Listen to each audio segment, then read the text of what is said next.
Tim Resmot Polsek Mariso Makassar menangkap 5 pemuda yang melakukan pelecehan seksual terhadap seorang wanita yang tak lain rekannya sendiri saat pesta miras. Sementara 3 pelaku lainnya kini masih dalam pengejaran polisi. Kelima pelaku diamankan tim Resmot Polsek Mariso Kota Makassar usai mencabuli teman wanitanya.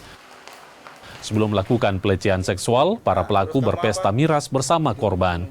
Kelima pelaku selanjutnya akan dilimpahkan ke Polrestabes Makassar untuk ditindaklanjuti ke Unit Perlindungan Perempuan dan Anak. Selain kelima pelaku, polisi masih mengejar 3 pelaku lainnya. Dinda itu